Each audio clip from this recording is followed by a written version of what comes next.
Now bring it again. Okay.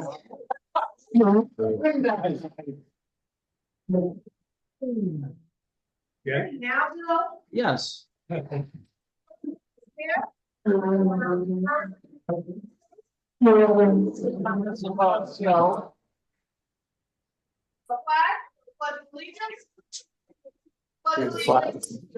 United States of America, and to the republic for which it stands, one nation, under God, indivisible, with liberty and justice for all. Snuck out, so we don't do that.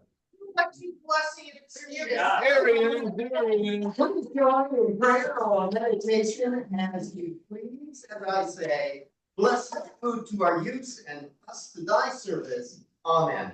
Amen. Okay. All right.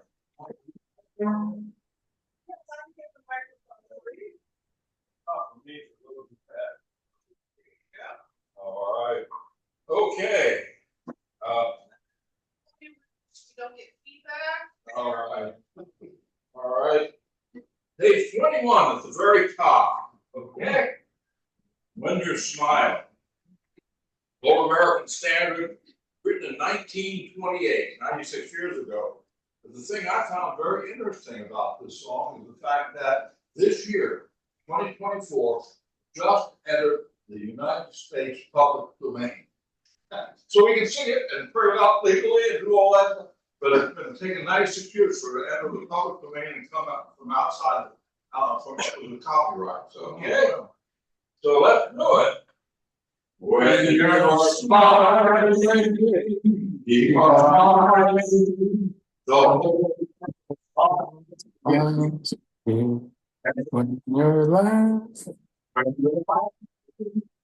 The sun shining through.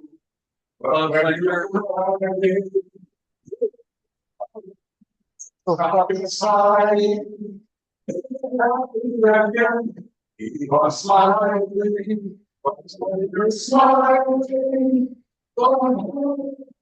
smiling. Hey.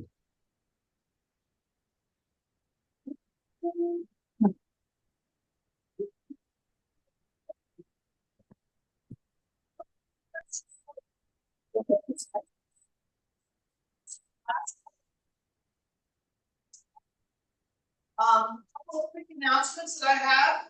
I hope some of us were able to make it out to the ceremony last Saturday in Central Park for the dedication of the Peace Bowl.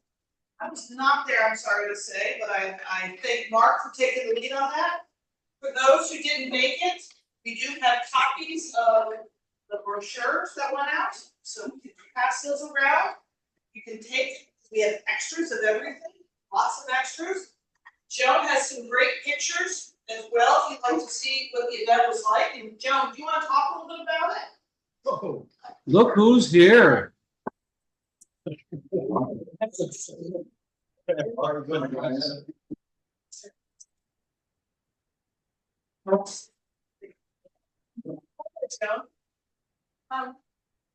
We started off in the gazebo, and Mark did the introductions. He passed around the flags of the world, and these are some of the samples of the flags of the world. Every person who was at the gazebo got 5 of these different countries' flags. Then we went around in a circle. We went around in a circle and showed at one at a time each flag and named the country the flag was representing. So we did that. Then Dennis Sadat played a beautiful music on a harp. We had a little bit of a poem reading by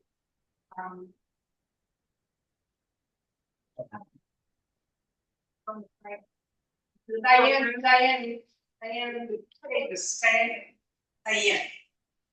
and then we also had someone play the bowls. Laura, yeah. She played the bowls. And then we all processed from the gazebo to the southwest corner of the park. And in that corner is the peace pole. It was covered with a cloth. So we didn't see it, the actual pole itself when we got there, we just knew that it was there. We had a guest of honor remove the covering, and then everyone took their flags, their 5 flags, and laid them around the peace pole in a circle. So I have a picture of that after the fact. So it took about 35-40 minutes. It was a beautiful day. It was there were probably around 30 people there in total. It was well attended, so it was a really nice day. And all of these flags, pictures are now, I guess, the property of us. So if you want to look at them, feel free. Yes, feel free, and for those who haven't seen the peace pole, it's really beautiful. 8 sides, 8 different languages. Please go see it in the park if you can. Or else maybe let's just have one of our socials, maybe it's free. And all of those people together. So, but I thank Mark for taking the lead on that and making us aware of this project and bringing it to the County of Cape Charles. I'm very proud of that. Couple other announcements. We do have an upcoming Rotary cleanup of our roads of 184 this coming Saturday at 9 a.m. Karen has a list of who had already signed up. Do you want to remind them who had already signed up, Karen? Sure. Sandy said you come, Chip Miller, Dave Wilcox, Jason Westing, Jim Rich, Graham Missy, and Bill Payne. If anybody else wants to join us, please do. We Chuck Huber. we should have some high school students show up. A ton, I think. Yeah. Anyway, today I'm supposed I bet we have 10 interactors. I'll have a pen, but I got to mark it. Okay, so I mean, if you're not gonna come, tell me, and then I'll take it. Okay, thank you. 9 o'clock, 9 a.m. So I'm gonna do my best to Meeting get at there as 9 well, o'clock, and we can make sure we get a picture of us doing this before we start too. So don't forget that, whoever's there, bring your camera or your phone, take a picture. Go ahead. No, it was my buddy. I was Oh. sorry. One other reminder is, for those who weren't here at the last meeting, we had announced that the candidate forum has now come down to 1 meeting based upon vote of this board to move us to 1 night for the candidate forum instead of 2. Because we're down to 8 candidates in the Cape Charles race for town council. So we picked Tuesday, October 22nd. We have a group of folks, both from Rotary and the Cape Charles Main Street organization, working on the questions for the candidates, and we should have that finalized by the end of this week. And there have been, I think I now have 7 different people who told me they're going to help the night of the event. So I think we're covered on having enough coverage to man the event. So we are well on our way for that one, and it will be broadcast on Facebook and then posted on the town website afterwards for viewing for whoever is here to view it if you're not able to attend that night. So that's it for my announcements. I am going to circulate one more time for those who weren't here last week. We also put out the list of committees that we have in this organization that we really need to get ramped back up and active again. So I'm going to circulate those 2, the same documents. So I've just got 2 copies. I'm going to circulate it again. If you have not signed up for a committee or committees, please do so to indicate your interest. If you fail to do so, trust me, you're going to be on a committee. So now's your chance to decide which one you like versus the ones I'm going to make you certain on. So that's it for my announcements. Any other announcements? Bill? I'll remind everyone that at 2 o'clock today at the school central office, we'll be doing the book labeling. If you've ever done book labeling before, you know how much fun it is. And as Jim says, many hands make for lighter work. Should I wait until you finish eating, Jim? No, Jim always says get many hands there. So I hope everybody can come and we can knock this out in about an hour and a half. Any other announcements for today? Whatever. I'm gonna send this around with a pen this way, and her Jason used to be got a pen. There's a committee that's still around. Let's circulate that again, please. We're on the cards right now. So who's got the highest card? There's gotta be a couple aces out there. Got an ace of hearts, Karen. Anybody can beat that? Whoa. Karen, none. Karen is our winner today. Tell us how you really feel. Oh, you have the ace of spades. No, she's the winner. Oh, Maddie's the winner. Yeah. I can see the ace of spades. Oh, wow. So we get the pot together and figure out how much is Maddie's draw today. I'm gonna go let you go ahead and pick, see if you can get the queen of hearts.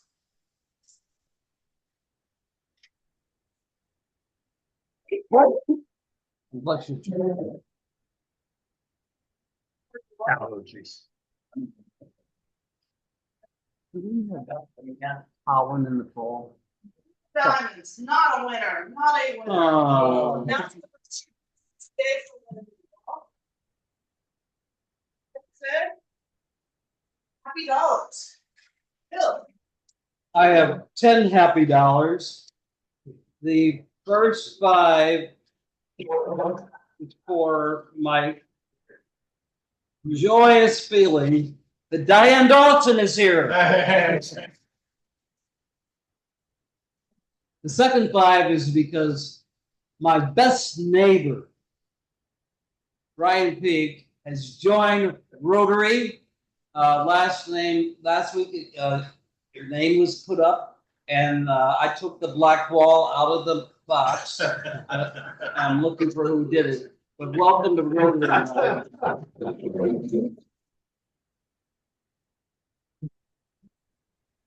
Any other happy dollars today? I have my $1 because Bill Murphy sent me a nice email thanking me for the summaries of the meetings that we're sending out, and he's watched quite a few of them actually. And he said he would try to come and do a meeting in person soon. Most importantly, don't remind you, we're gonna meet at the end of November for the crab cake making again. All right. Oh, yeah. So he wanted me to send his greetings in regards to everybody. Appreciate hearing that. I'm gonna do 10 happy dollars if there are no others.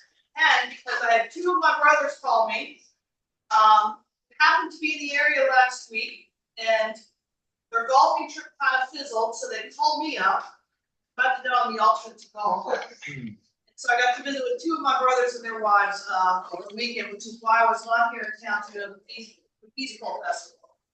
Or ceremony, I should call it festival, ceremony. So, with that said, we do have a great speaker today, and it's Claudette LaJoy. I'm so close, I tried. Who's going to speak to us today. The teaser is she's everything from a bugs to bunnies kind of scientist. And she gets to explain what that means.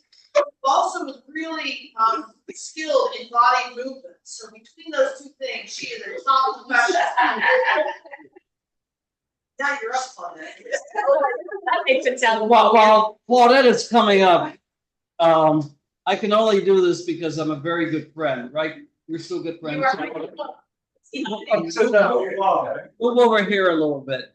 But Claudette is very generous and engaged in the community. I first met her in Youth Garden, I guess, and 1,000 other things. And she's probably bought more crab cakes than anybody ever. In fact, I think you ordered 12 dozen last time or something like that. But more importantly, she never says no when I'm selling something. And I used to be on the Education Foundation board, and we were having a fundraiser, and Claudette bought like $200 worth of tickets. But the real story is she won $2,000 from that drawing. And guess what she did with those $2,000? She gave it to Bill Payne. She did, It's a good lunch. she gave it to the Education Foundation. And at the risk of embarrassing you, I want everybody to know what a great person you are.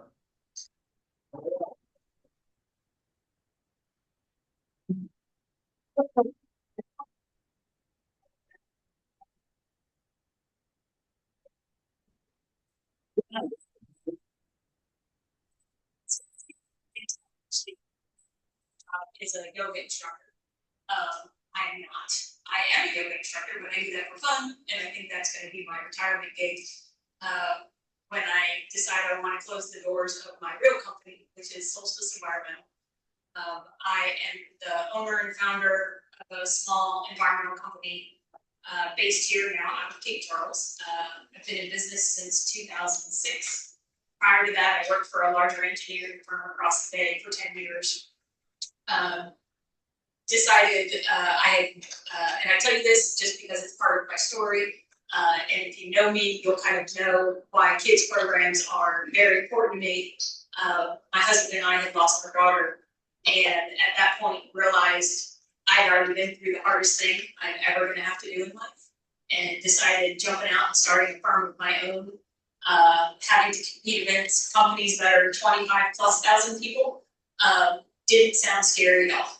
Most I'd lose is a little bit of money, a little bit of ego, a little bit of time. And if it all failed, I could literally go back to any one of those big companies and get a job. So I feel I'm very blessed that I've been on this path, and that's why children's groups and organizations are near and dear to my heart. New Roots in town being one of them. I was a board member for quite a long time with them. I was the person who was down at the end of the dock every July 4th with the Gummy Challenge, crazily thinking getting 125 kids at any one time would be a fantastic event.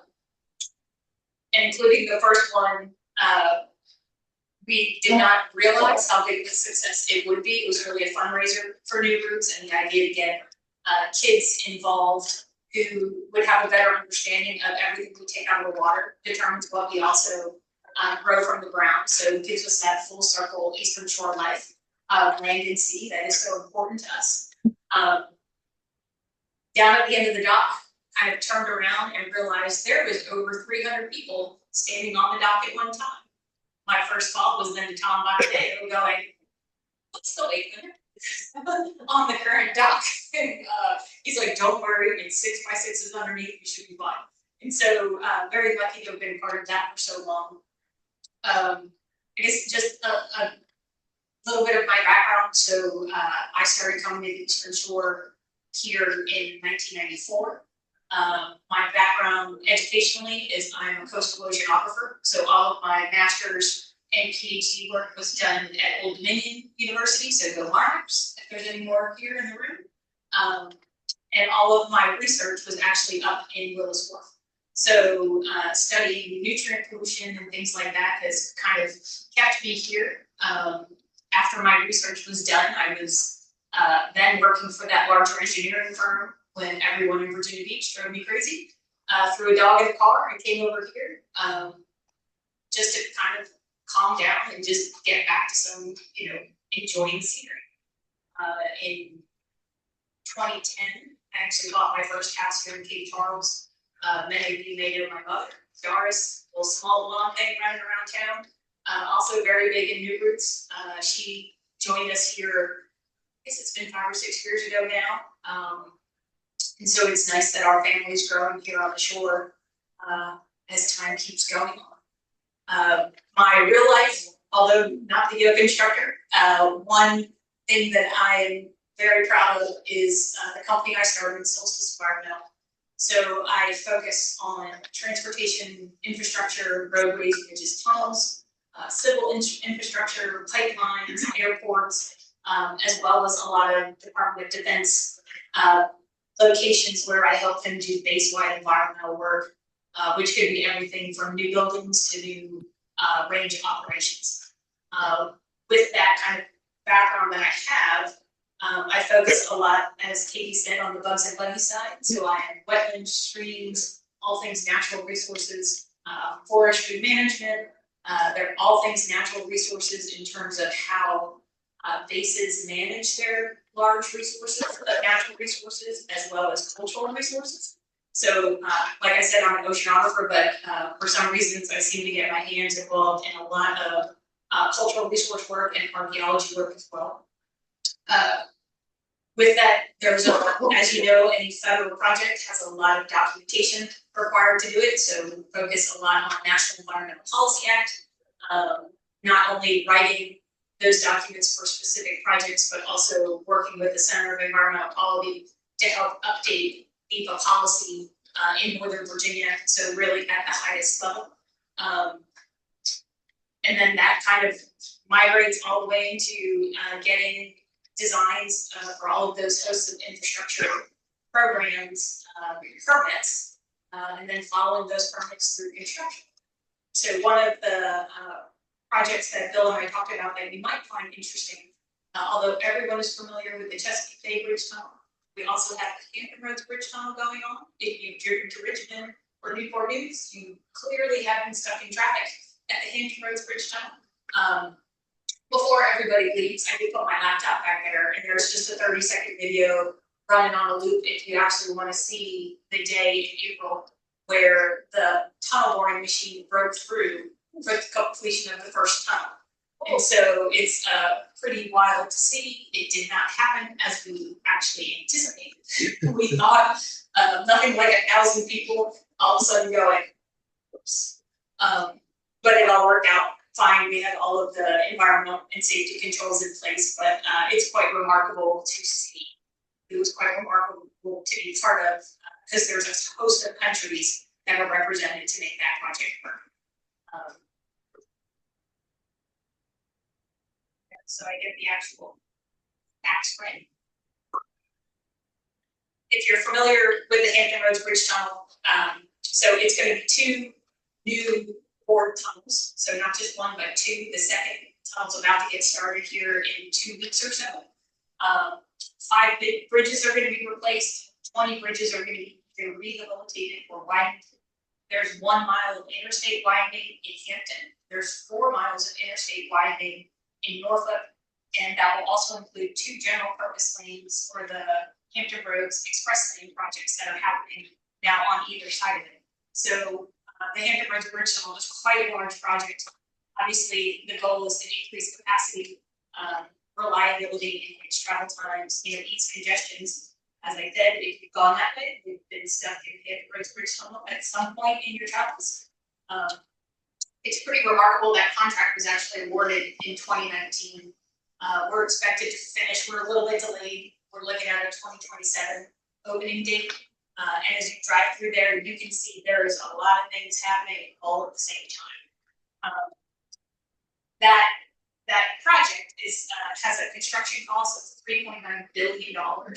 And so we are, I feel, as Solstice Environmental, I am very lucky to be part of something that's actually making history here in the Hampton Roads. We are here the largest collection of immersed tube tunnels in the world. And so, as you know, it's great to be a coastal oceanographer where you live in a place that is literally water everywhere. And so we are very technologically advanced in terms of the bridges and tunnel systems that we've had. But you may not know that the oldest tunnel is the downtown tunnel here in Hampton Roads, which was built in 1952. The newest tunnel is the Midtown Tunnel that was completed in 2016, and I was lucky enough to be part of that project a little bit also.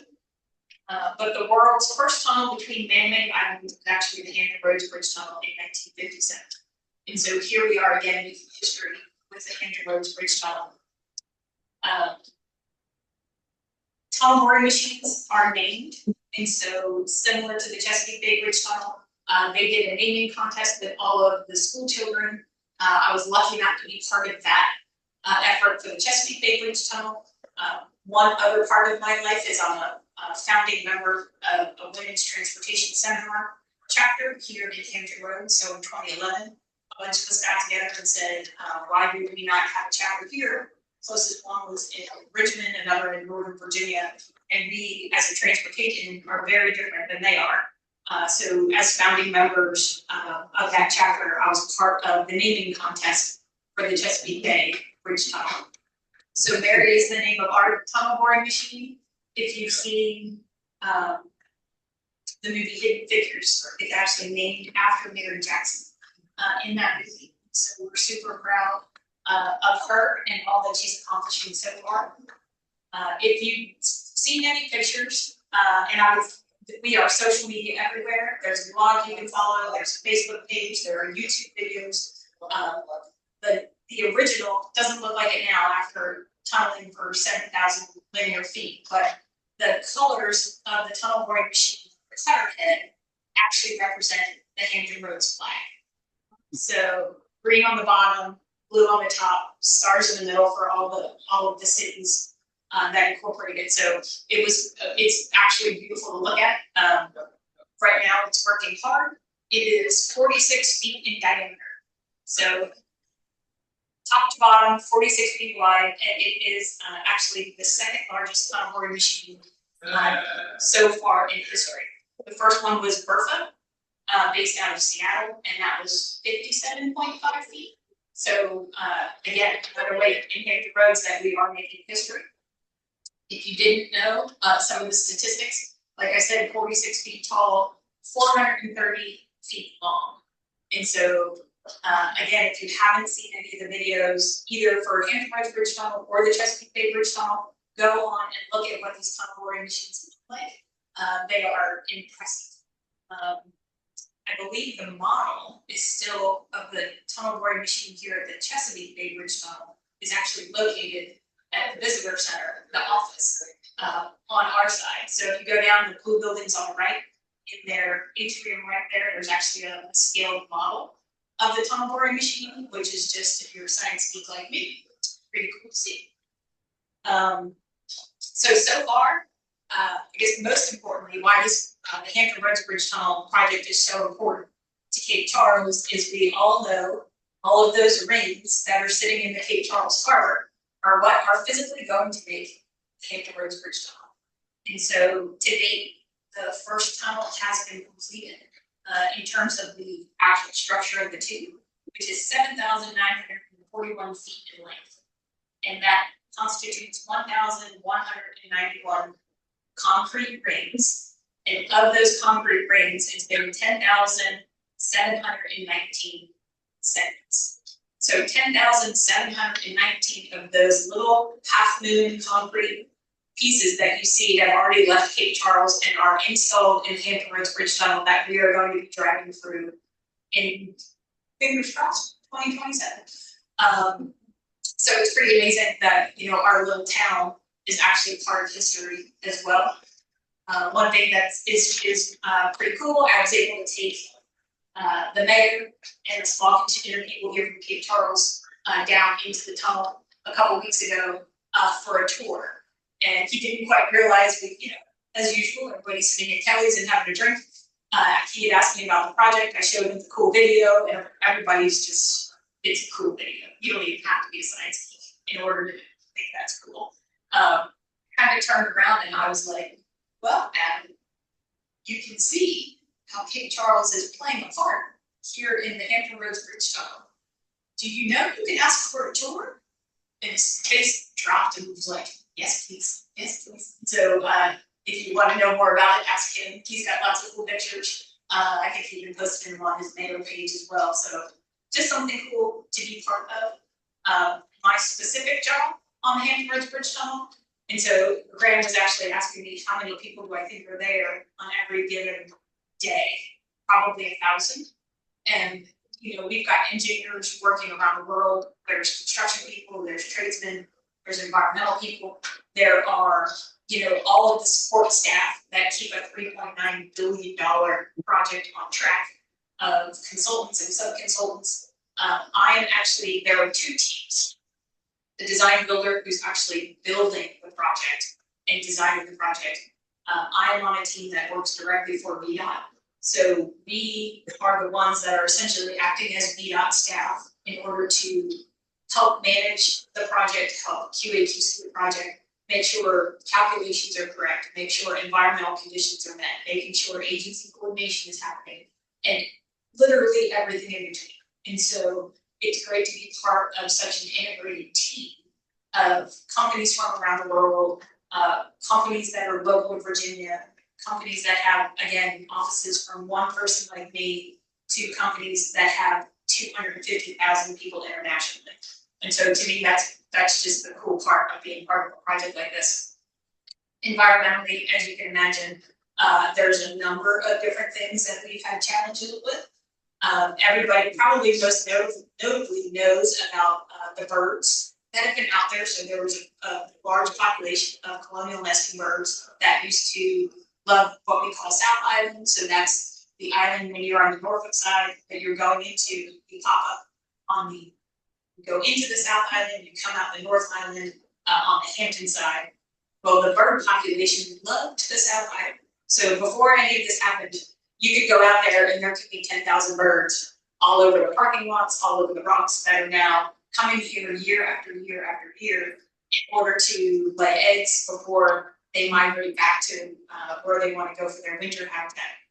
And so one of the challenges, I was part of the VDOT bird team, where we had to come up with mitigation measures to try and ecologically and beneficially convince the birds to not want to be on the South Island and lay eggs. So we have very strict regulations on bird takes and the number of eggs that we can take.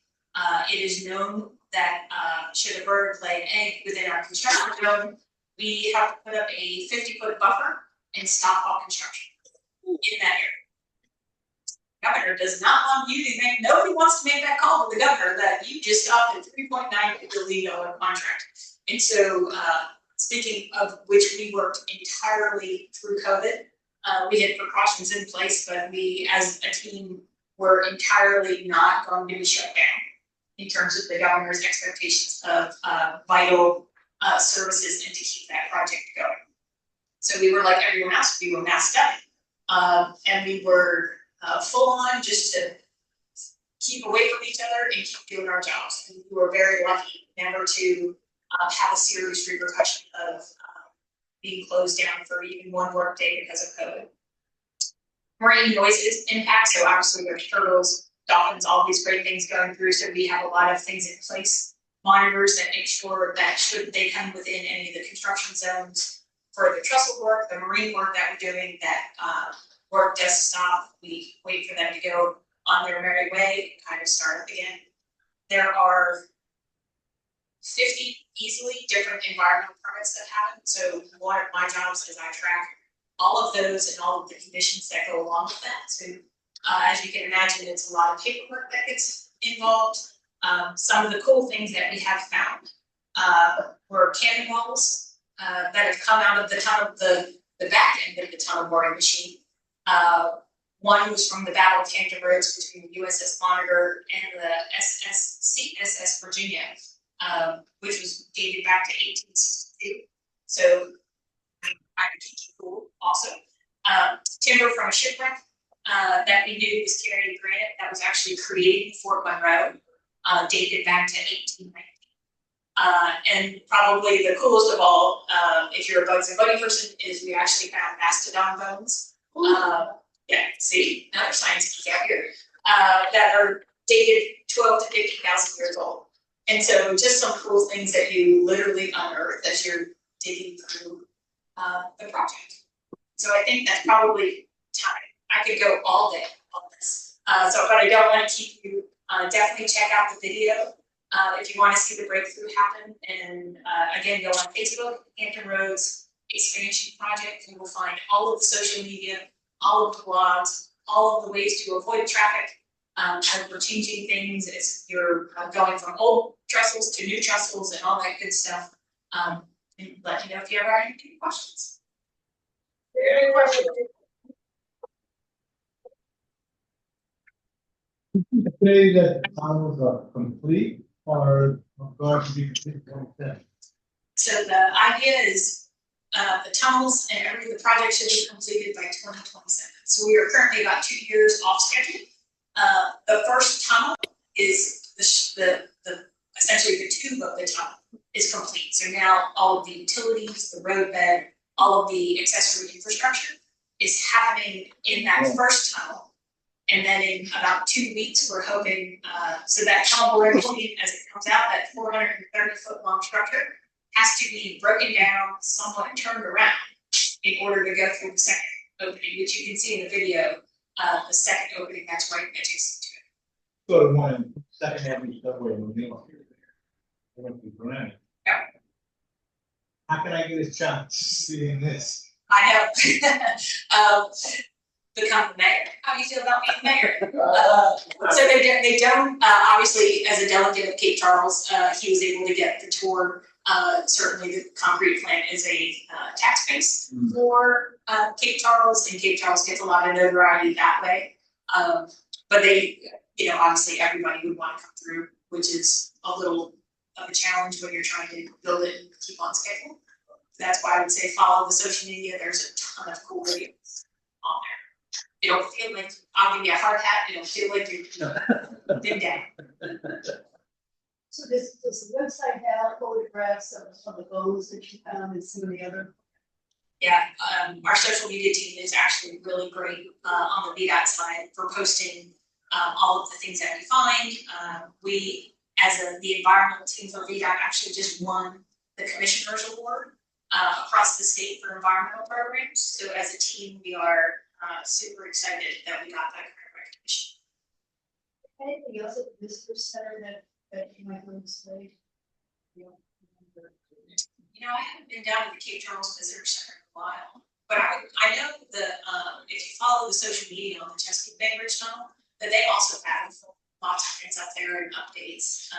I'm sure Jeff or Mike would love to come give you guys an update on their project as well. And actually, as a funny side note, I've been on, as Solstice Environmental, I've been on several contracts for the Chesapeake Bay Bridge Tunnel. I've made more money as their yoga instructor. When teams had put me on in case they needed environmental work, luckily they never did. But I was their employee concierge yoga instructor. Twice a week I would go down there before COVID as part of their employee wellness program. I remember reading about the broken bridge being built and how they had to deal with the bandwidth. So there's actually there's the cover head that you see in the video. There's a space behind that where workers, specialized divers, have to go into that space where they are now not at atmospheric pressure. So they're would succumb to potential things like the bends. Once you get behind that next plate, you are now open. The rest of the tail end of the tunnel boring machine is open. So you're now not having to worry about your normal atmospheric pressure. There is a decompression chamber actually in the front end of the tunnel boring machine for safety purposes, should it be needed. There's also chambers for safety should something catastrophic happen. It's a safe room with water supplies, medicines, things like that, would keep people safe, similar to miners. So they could get, hopefully evacuated out within a time there. Everyone that goes into the tunnel, we have a very strict lockout tagout procedure. You sign a form, get a tag number. If your tag number does not show up by the end of the day, someone is going to come find you. And you may no longer be working on the project for violating not turning your tag back in. So it's a very safe project to work on. We thank you so much for your speech and telling us more about what you're doing and the project you're working on. This is just a little bit from us. Thank you. We're so glad you're president of the town. We're so impressed. Our speakers so far this year have been phenomenal, Bill. So thank you very much. And thank you.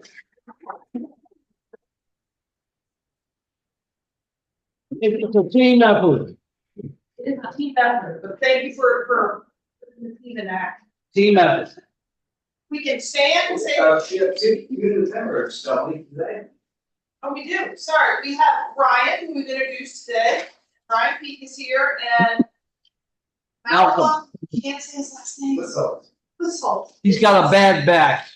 Not here today, but Ryan, Malcolm was introduced and Ryan was introduced last week, and so as of today, they are officially in our club, no backseats. So sorry, you're in. Okay, Ryan, stand up so everybody knows what it looks like.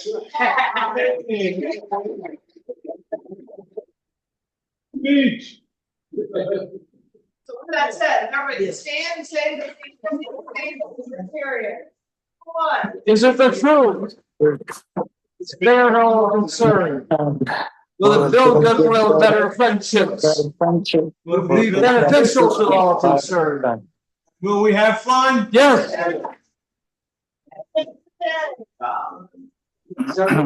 Sing at 2:00, everyone. Libby, give me your bag. You're going up there. Thank you very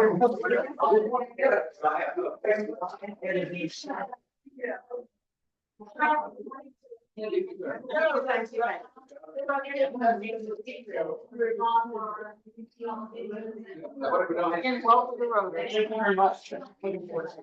That's fine.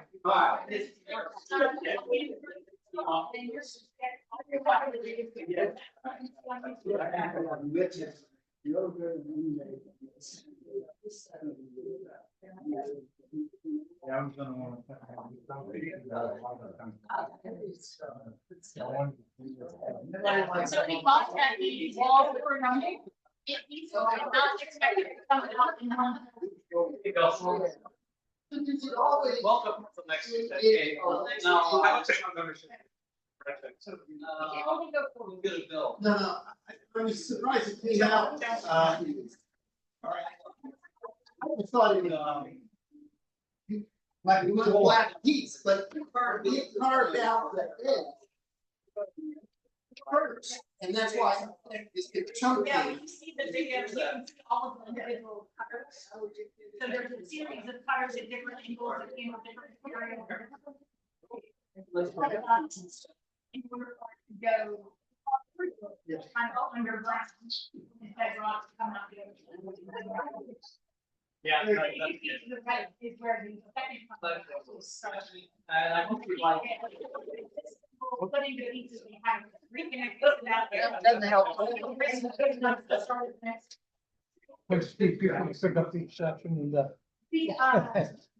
There's so much cool technology. They have to use. You know how you were sliders. It's similar to that. So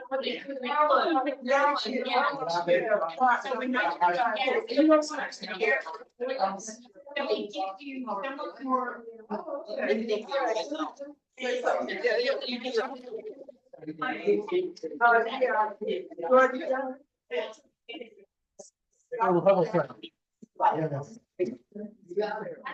let's see,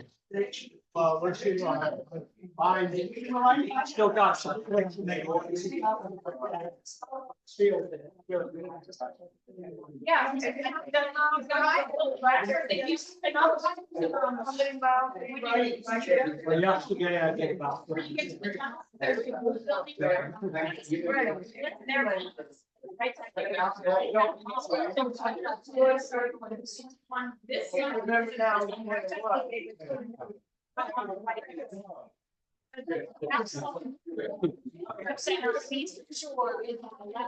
Yeah. And that's what he was.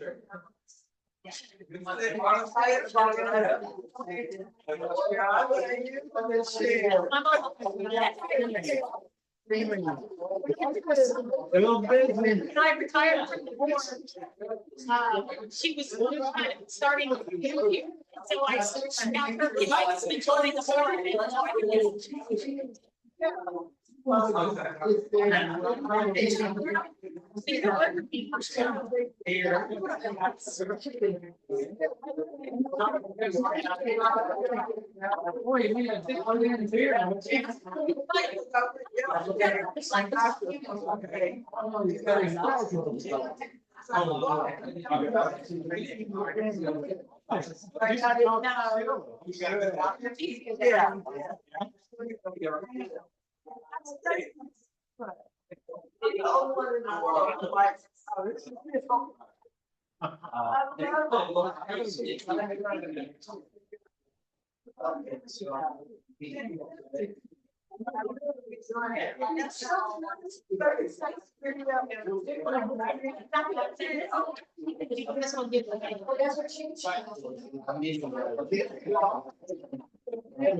Don't get disturbed, you're not disturbed.